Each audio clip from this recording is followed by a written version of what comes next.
Allô! Aujourd'hui, j'ai envie de te parler du monde émotionnel.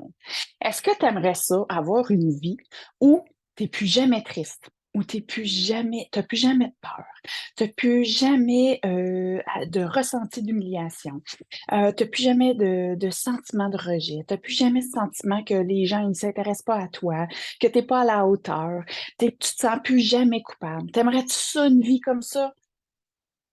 Ça n'existe pas. Ça n'existe pas parce que tout ça, ça fait partie de la vie. On a associé des étiquettes à des émotions tristes et des émotions euh, correctes dans la société. C'est correct d'être joyeux, c'est correct d'être content, mais d'être triste, d'être déçu, d'être honteux, de se sentir coupable. Et ça, on n'en parle pas, là. On met ça en dessous du tapis, puis... mais ça fait partie de la vie. Puis quand on s'empêche de vivre ces émotions-là, l'idée, c'est pas de rester dans ces émotions-là, mais quand on s'empêche de les accueillir puis de les vivre, ben, on est dans une situation de contrôle. On s'isole, on s'empêche de faire ce qu'on aime vraiment, on s'empêche de peut-être essayer des nouvelles choses parce qu'on ne veut pas avoir l'air ridicule, on veut pas, on s'empêche de vivre. On est sur Terre, mais on est mort par en dedans. Je le sais. Je l'ai vécu, je le comprends. J'avais des rêves grandioses quand j'étais jeune. J'ai fait des choix sages, des choix safe. Pourquoi? Pour m'éviter de souffrir. Parce que ça faisait tellement mal souffrir que j'ai décidé de couper mes émotions. J'ai décidé de couper mes émotions pour éviter d'être encore humiliée, éviter d'avoir de la peine, éviter de me sentir loser, éviter de me sentir pas assez, éviter d'être potentiellement rejetée, éviter de pas être aimée, éviter de tout ça pour pas finir à mourir seule. Parce que l'être humain, là, il veut, là, c'est être aimé, hein? Puis il veut être en groupe, puis il veut vivre, il veut expérimenter la vie, il veut se sentir vivant. Mais quand tu es en train de tout contrôler, la peur de potentiellement ressentir des émotions que la société a qualifiées négatives, mais qui ont leur raison d'être, tu meurs par en dedans. Puis là, qu'est-ce que tu fais quand tu meurs par en dedans? Et là, tu vas chercher d'autres choses pour te sentir vivante. Pourquoi? Parce qu'on est des êtres émotionnels. Fait qu'on veut se sentir vivant. Fait que là, qu'est-ce qu'on fait? Bien, on invite des amis, on fait le party, on magasine, on voyage, on s'étourdit avec plein de sources extérieures qui, bien dosé, peut être super intéressant. Mais si c'est juste comme ça que tu te sens vivant, parce que tu ne vis pas tes émotions. C'est comme quelqu'un qui va toujours, toujours regarder à la télévision des gens vivre ou des gens faire des exploits ou des Jeux olympiques ou des sports, mais qui ne va jamais être dans le game, qui ne va jamais l'essayer. J'ai envie de raconter une histoire. Hier, je suis allée chercher mon fils au service de garde. OK? Il y a une grosse grève d'autobus, donc encore une fois, il retourne au service de garde. Mais j'aime pas ça le laisser au service de garde. Ça fait partie de mon histoire. Et le vendredi, c'est le changement de garde, donc son père s'en va le chercher. Et j'ai tout le temps peur qu'il aille le chercher en dernier, tu sais, à 6 heures moins une, là. Puis là, j'ai peur que mon fils ressente l'émotion de je suis loser, mon père m'a oublié, vas-tu venir ici, y a-tu eu un accident, comment ça qu'il arrive en retard, etc. Ça, c'est mes peurs à moi. Mes peurs à moi basées sur mon expérience de vie. Où, où j'étais en maternelle, je jouais le rôle de ma vie, je faisais un arbre dans une pièce de théâtre, j'avais 5 ans et je voyais tous les mamans qui étaient là. Moi, j'en avais pas de maman parce que c'est mon père qui s'occupait de nous. Ma mère, je la voyais la fin de semaine, mais je la voyais pas la semaine. Fait que c'est sûr qu'elle venait pas aux activités, là. C'était pas la même ville, c'était pas la même époque, puis elle avait pas d'auto, il y avait pas de FaceTime, il y avait rien de ça, là. Et moi, je me souviens encore, jusqu'au début de la pièce de théâtre, que mon père va venir. Que je suis assez importante, déplace. Il m'aime-tu assez? Vas-tu être la seule loser que ses parents viennent pas la voir? Ça, c'est mon ressenti à moi. Fait que qu'est-ce que je fais, moi, dans ma vie? Je mets de la ouate autour de mon fils pour être certaine que lui, il vive jamais de souffrance. Mais en faisant ça, je lui empêche aussi d'expérimenter la vie. Je lui empêche de savoir, tu sais, quand je ressens ça, est-ce que je meurs? Non. Comment je me rebâtis par en dedans? Et c'est ça qui est vraiment important de de de voir le parallèle avec votre vie, de voir comment on essaie de contrôler notre vie pour être sûr de s'éviter de ressentir une autre déception. Mettons, tu es en couple, là, ça va pas bien, là, tu te dis: «Ah, je suis pas sûre, j'ai le goût de me refaire du dating, puis de me remettre sur le marché, puis tout ça, puis ah, j'ai tellement souffert, ça me tente plus de souffrir», puis ça. La souffrance que tu as vécue, elle existe plus, là. Elle existe plus dans le passé. Elle existe dans le présent parce que tu la ramènes tout le temps, tout le temps. Fait que là, je continue avec l'exemple de mon fils et là, finalement, moi, je décide, je prends la décision que plutôt de le laisser au service de garde, son père serait arrivé à 5 heures, 5h30, là, tu sais, et puis probablement qu'il se serait amusé, là. Moi, je me dis: «OK, je vais aller le chercher à 4 heures à la sortie des classes. Comme ça, je vais être sûre qu'il expérimentera pas potentiellement toutes les souffrances que moi, je me ramène de ce que j'ai vécu». Donc, j'arrive là, mon fils m'accueille, il est déçu. Ben oui, il est déçu. Il est déçu, c'est vendredi, il aimerait ça que ça soit papa.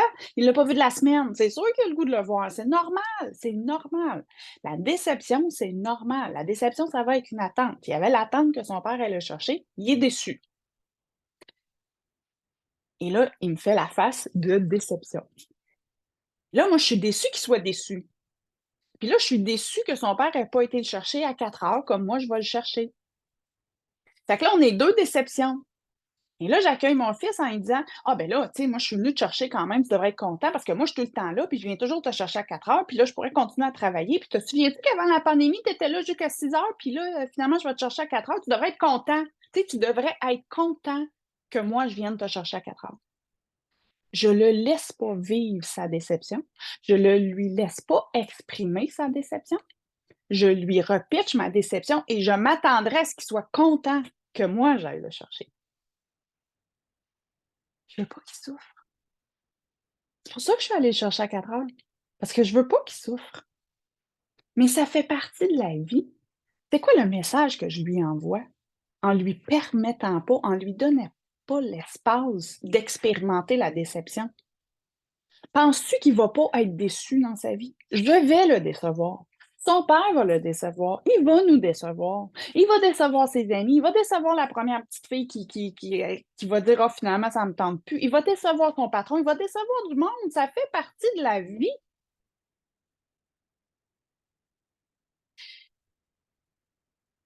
Mon beau-frère, quand son fils jouait au soccer puis il se faisait mal, il disait: «Tu veux pas te faire mal? Va jouer aux échecs». Ça fait partie de la vie. Si tu t'en vas jouer au soccer, ça se peut que tu reviennes dans la boîte parce qu'il y a plu, ça se peut que tu te sois fait mal, ça se peut que tu aies tombé, mais ça se peut que tu aies eu du fun plus qu'aux échecs. Et ça a été une prise de conscience pour moi de comprendre que j'ai fait ça toute ma vie. Je suis allée jouer aux échecs parce que c'était safe, parce que c'était sage, parce que j'avais moins de chances de me faire mal, j'avais moins de chances de me faire humilier, j'avais moins de chances d'expérimenter des choses, mais j'avais moins de chances que ça soit le fun aussi. Parce que quand tu joues au soccer, puis que tu dépenses, puis que tu gagnes, puis tu perds, puis tu reviens, puis tu fais: «Ah, c'était cool» ou «C'était triste» ou mais tu as vécu, tu as été vivant. Est-ce qu'on se rappelle que la vie peut être courte? Et dans mes croyances à moi, c'est pas vrai que la vie, la Terre a des millions d'années. Nous, on vient ici peut-être 10 ans, 10 jours, 100 ans et on vient ici pourquoi? Pour j sans raison, sans rien, juste à essayer de survivre.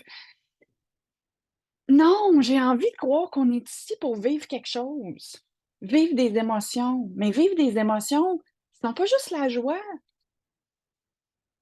Et l'arbre, François Lemay qui parle de les cycles de la vie, j'aime son analogie quand il parle des arbres.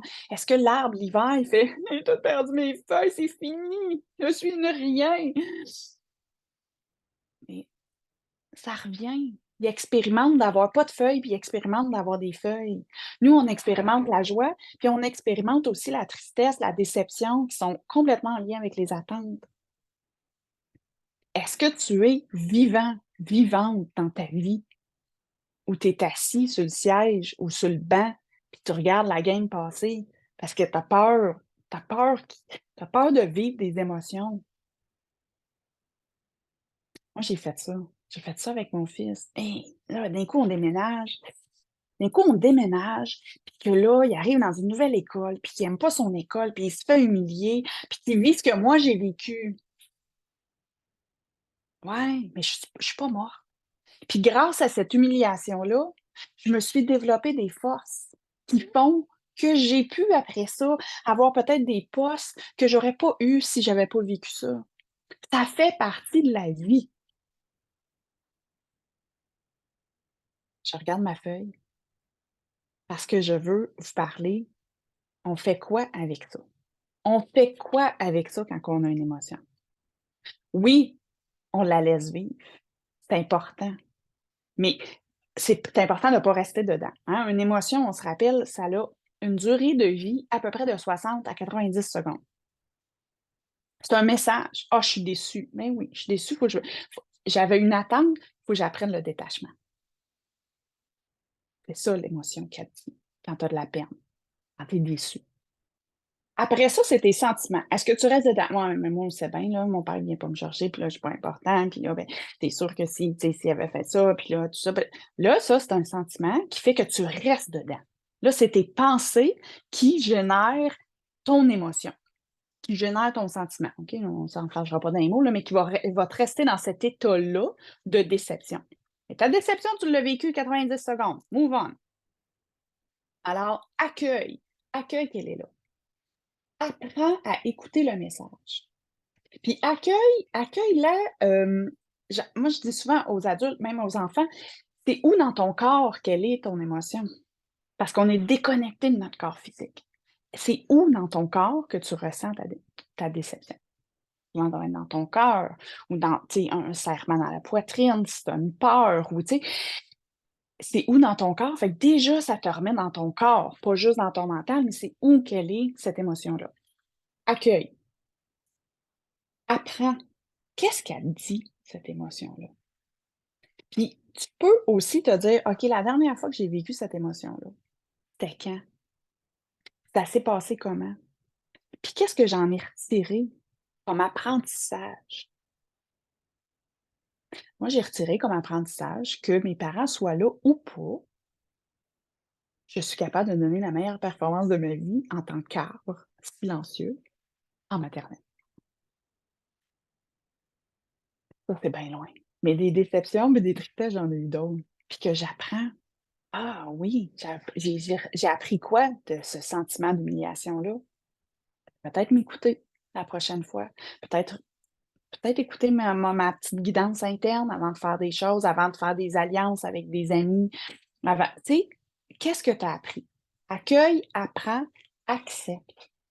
Accepte, accepte que cette émotion-là, elle fait partie du passé. Arrête de la ramener, c'est ça qui te fait souffrir.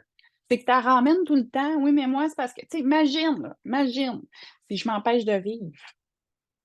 Puis que mon discours est: «Ouais, mais moi, c'est parce qu'en maternelle, quand j'avais 5 ans, c'est parce que mon père, il est arrivé en retard à ma pièce de théâtre. Fait que moi, c'est pour ça que maintenant, tu sais, je suis un petit peu comme inquiète à chaque fois que j'ai un rendez-vous avec quelqu'un puis qu'il arrive en retard. Puis là, ça me rappelle la fois où mon père, quand j'avais 5 ans. Avance, avance. Ça n'existe plus. C'est plus là. C'est plus là. C'est toi qui le ramène.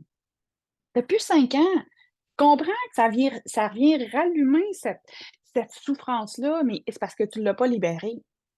Apprends à la libérer. Libère-la, là. Fini. Depuis 5 ans. Fini. Push, push. On libère. Là, aujourd'hui, tu as une émotion. OK, ah oui, oui, tu sais, mettons, je sais pas, j'ai une date, la personne est en retard. Bon, qu'est-ce que ça me fait vivre aujourd'hui? Ben, je sais pas, hein, je me sens comme un peu, j'ai peur qu'ils viennent pas, puis que je me sente pas importante, puis ça. Est-ce que tu es importante? Puis être importante, j'ai une amie, une fois qui me dit: «Véro, à vouloir être importante pour tout le monde, tu peux pas être spéciale pour personne». J'avais trouvé ça magnifique. Puis ça, je vais, faire une parenthèse, tu pourras jamais être aimé de tout le monde. Fait que, tu sais, hey, tu vas déplaire. Apprends que tu vas déplaire. Fait que, mettons, je reviens dans mon événement. OK, ça me fait vivre où? Dans mon corps. Ouais, je me sens comme mal à l'aise un peu, tu sais. Ouais, mais c'est les pensées de d'un coup, il se présente jamais, je vais avoir l'air folle. Ouais, mais tu sais pas, il va peut-être arriver. Puis s'il arrive pas, ben peut-être qu'il y a eu un empêchement. Puis peut-être que c'était parfaitement, divinement orchestré qu'il fallait pas qu'il se présente. Accepte. Parce que c'est ton discours qui crée ton émotion interne. Accepte. Accueille l'émotion, elle est où dans ton corps? Apprends c'est quoi le message qu'elle vient de dire. Accepte, puis avance. Dans ce cas de figure-là, tu as 2 types de personnes. La personne, elle sort, mettons de son rendez-vous que la personne ne s'est pas présentée, elle prend l'appel, puis elle appelle tout le monde. «Hey, non, mais tu sais pas qu'est-ce qui m'est arrivé, ça?» Ou elle n'en parle pas pantoute, là, elle est là comme ça dans son petit sentiment, puis ça, puis là, elle repense à ça, mais là, qu'est-ce que j'y ai dit, puis qu'est-ce que j'ai fait, puis qu'est-ce que j'aurais pu faire? Arrête, time out. C'est un fait. Mettons, dans ce cas de figure-là, la personne ne s'est pas présentée. C'est un fait. Que tu vas te remettre en question sur un fait, ta valeur. Là, si c'est ça, c'est l'estime personnelle qu'il faut travailler. Reste pas dans ton émotion. Puis accepte que pour vivre, vraiment, il y a tout le spectre de des émotions.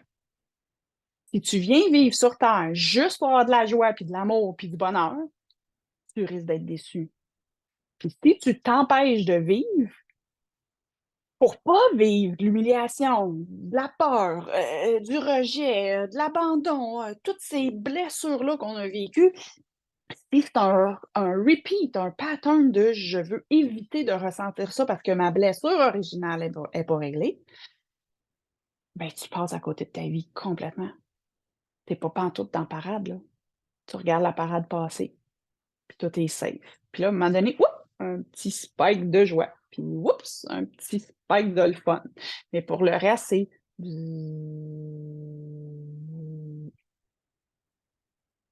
on veut pas aller dans le négatif, qu'on dit négatif, il y a pas aucune émotion qui est négative. On veut pas aller dans le négatif, ouh, ça fait mal. On veut juste être en haut. Non, non.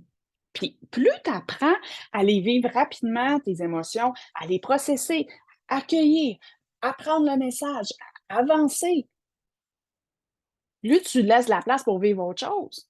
Tu restes pris dans ta spirale de «Oui, mais là, il n'est pas venu me chercher, puis là, c'est ça», puis c'est lourd pour toi, c'est lourd pour les autres, tu es pas vivant. Alors, comment qu'on fait pour se libérer de ça? Comment qu'on fait pour accueillir la peur? Écoute son message. Laisse-lui de l'espace. Si on passe notre vie à faire des stratégies pour éviter de vivre des émotions et des situations, puis je me souviens pas de la statistique, je vais dire 80, c'était plus que ça, je pense, qui arriveront même pas. Alors, c'est quoi le choix de tes pensées? Est-ce que tu choisis de penser que peut-être ça pourrait arriver, que tu revives encore, puis que tu souffres, puis tout ça? Moi, je te le dis, ça va arriver encore. La seule façon que ça arrivera pas, c'est quand tu vas être sur ton petit nuage blanc, ça va être fini. Mais la vie est courte. On ne sait pas combien de temps qu'il reste. Il te reste-tu 10 jours? Il te reste-tu 1 heure? Peut-être tu n'auras même pas la chance de voir cette vidéo-là, puis tu vas être mort. Il reste peut-être 20 ans, 30 ans, 50 ans. C'est pas grave ce qui s'est passé. Puis là, tombe pas dans la dévalorisation, dans la culpabilité. Dis, oh mon Dieu, j'ai passé 45 à faire ça. Oh là là là là là là là là. Oh, imagine la vie qu'il aurait pu avoir si j'avais pas fait ça. C'est fini, le passé n'existe plus, là. Pouf, pouf, pouf. Là, tu es en train de créer ton futur passé.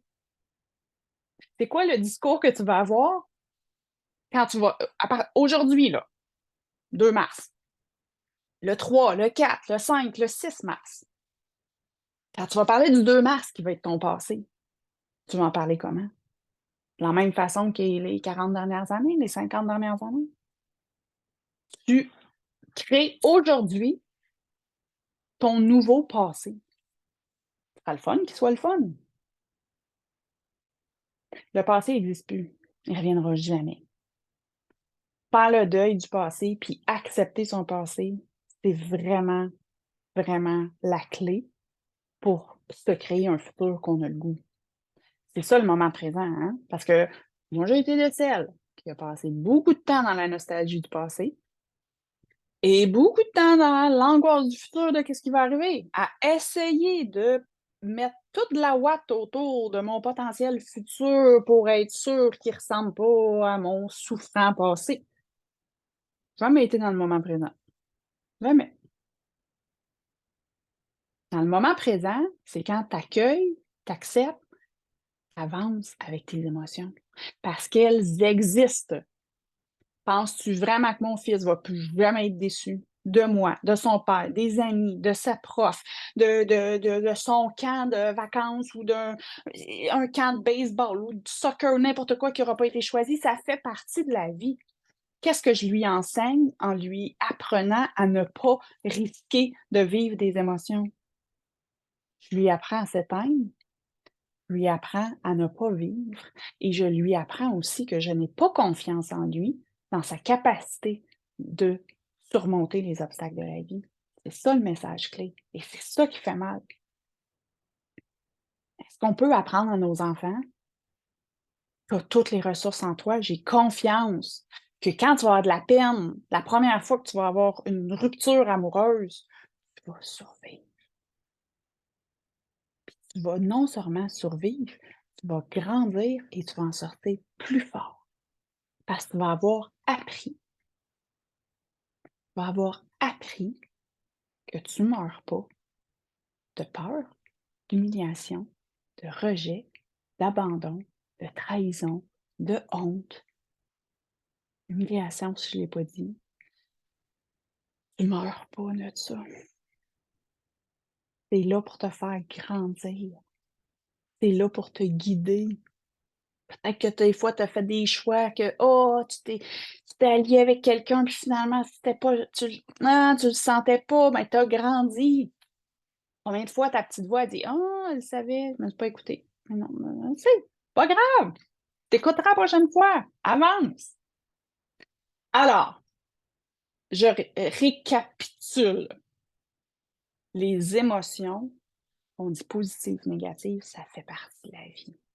Puis si tu veux être vivant dans ta vie, il faut que tu acceptes que ça fait partie de la game. Si tu passes ton temps à éviter, tu ne joues pas ta game. Embarques-tu ou t'embarques pas? Aujourd'hui, observe. Observe les émotions qui montent. Est-ce que ton émotion, elle vient d'une situation ou elle vient de tes pensées? Hey, ça, c'est la première chose. Parce que des fois, tu as une émotion là, qui arrive dans ta cuisine, tu es tout seul, puis ton émotion, elle arrive. Pourquoi? Elle ne vient pas d'une source extérieure, elle vient d'une source intérieure qui est toi, tes pensées. Tu es probablement en train de te refaire le style ou tu es soit dans l'angoisse du futur, tu es soit dans la nostalgie du passé, puis là, oups, ça, ton émotion est là. Les neurosciences nous ont démontré que le cerveau ne fait pas de différence entre quelque chose qui est réel, une situation symbolique, réelle, imaginée. Juste à penser aux petits vidéos des gens qui n'ont pas beaucoup de vêtements, qui ne sont pas là réellement. Ah, une petite sensation physique. Un film d'horreur. Film d'horreur, il n'est pas là, là, avec sa chaîne, ça, là, tu le sais, là, ta porte est barrée, tu es dans ton béton, tu le sais, mais ça revient. Hein? C'est là pareil. Tu penses à ta conférence que tu vas donner. Tu es pas là. Tu es pas devant le monde. Tu penses à ta conférence. C'est angoissé. Pas vrai? Pas là. C'est tout dans ta tête. Fait qu'aujourd'hui, quand tu as une émotion, première chose à te demander, ça vient-tu de l'externe? J'ai eu peur, hey, j'ai été pris dans un accident d'auto. J'ai eu peur qu'ils me foncent dedans. Ah, oui, OK. Externe. J'ai peur de ce que les gens vont penser de cette vidéo-là. Es-tu trop longue? Es-tu plate? Est-ce intéressant? Interne. OK? Ton émotion, elle vient d'où? Deuxièmement, accueille-la. Qu'est-ce qu'elle me dit? C'est où dans mon corps? Qu'est-ce qu'elle vient me dire? Peut-être que, mettons, pour ta conférence, elle vient te dire: «Es-tu vraiment prête? Tu pourrais-tu te préparer plus, peut-être? Qu'est-ce que tu pourrais faire pour te préparer plus? Peut-être que tu pourrais la faire devant quelqu'un avant, peut-être que tu pourrais te filmer, peut-être que» ta peur, elle te dit: «As-tu un plan solide? Prépare-toi». Tu comprends? Alors écoute-la, écoute le message. Accepte qu'elle est là, accepte que ça fait partie de la vie. Accepte que merci la vie de m'envoyer cette émotion-là parce que, ah, je vais rajuster mon tir. Puis avance. Il n'y a rien de plus paralysant que des émotions peut-être négatives qui nous empêchent de vivre notre vie, puis qu'on reste paralysé. Avance. C'est pour ça quand j'ai fait le jeu de mots March and Free Yourself en mars, on marche et on avance parce que c'est dans l'action physique, mais aussi dans l'action concrète de nos projets, de notre vie. Avance. C'est avance et expérimente la vie pour vivre. Non, tu es sur le bench, tu regardes la game, puis tu dis: «Ah, moi je mais c'est le fun parce que quand je sors de là, je je suis pas boiteuse, tu sais, j'ai pas besoin de me laver, j'ai pas mal aux muscles, j'ai évité de me faire mal, j'ai évité de de vivre l'humiliation de scorer dans le but de l'autre, hey, je me suis protégée de vivre toutes sortes d'affaires dites négatives en restant sur le banc, puis en regardant la game». Ouais. Peut-être peut-être que tu t'es protégé d'avoir ben du fun, de te mettre en forme, d'être fier, d'avoir contribué à l'équipe, d'avoir joué la game de ta vie, ça se peut aussi. C'est un choix, c'est un choix. Alors, en mars, on marche. Je vais, dans les prochains jours, lancer des audios, OK? Là, je fais des vidéos, mais des audios pour t'accompagner, 20 minutes de temps. Tu peux faire ça sur l'heure du dîner, tu peux faire ça, n'importe quand, le matin, tôt, tout ça. T'accompagner, prise de conscience. Prise de conscience, introspection. On va aller dans ces émotions-là. Qu'est-ce que tu vois? Qu'est-ce que tu ressens? Et cetera. Je t'accompagne. Puis dans tes oreilles, 20 minutes d'audio, on marche pour se libérer au mois de mars. Toutes les informations vont être sous cette vidéo-là. Sinon, véroniquevigneault.com, tu peux avoir toutes les informations et Véronique Vigneault Pro et sur Instagram, coach Véronique Vigneault. J'espère que tu vas avoir des prises de conscience avec cette vidéo-là. Si ça te parle, si tu penses que ça peut aider les gens, partage. On a besoin de se libérer. Moi, si j'avais pas eu des guides, si j'avais pas eu des mentors, si j'avais pas eu des gens qui m'avait inspirée à prendre conscience de tout ce que je vous partage aujourd'hui, je ne serais pas libérée comme je le suis aujourd'hui. Je serais encore sur le banc, à jouer aux échecs, et à même pas regarder la game. Même pas la regarder parce que ça fait trop mal. Tu regardes la game, tu regardes les autres avoir du fun, puis tu te dis: «Mais moi, je souffre sur le banc, puis je comprends pas pourquoi». Parce que tu es pas dans le game, tu es pas sur le jeu, tu es pas sur le terrain, tu es pas en train d'expérimenter ta vie. Mais la vie, ça veut aussi dire souffrir. Pas tout le temps, momentanément. Tu vas être déçu, tu vas avoir de la peine, tu vas avoir de la peur. Si tu essaies d'éviter ça, tu évites de vivre.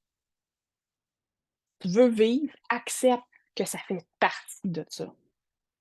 Comme quelqu'un qui fait de la cuisine, mais qui dit: «Moi, je veux pas faire de la vaisselle après». Mais ça fait partie de la game. Sinon, on va t'acheter des plats tout faits. Et ça va peut-être être moins bon, ça va peut-être être mais ça sera pas les tiens, puis tu auras pas la fierté de l'avoir fait. Tu comprends? C'est un choix dans la vie. J'espère que ça vous aide. Alors, en finissant, je Je veux vous souhaiter une merveilleuse journée et mettez-vous en action. C'est quoi le plus petit pas possible que tu peux faire pour expérimenter la vie aujourd'hui? Hi! Une petite zone de confort peut-être. Ouh! J'expérimente toutes les émotions. Puis d'un coup, qu'en expérimentant la peine, la peur, le rejet, puis tout ça, tu as du fun. Tu le fun, hein? Ciao.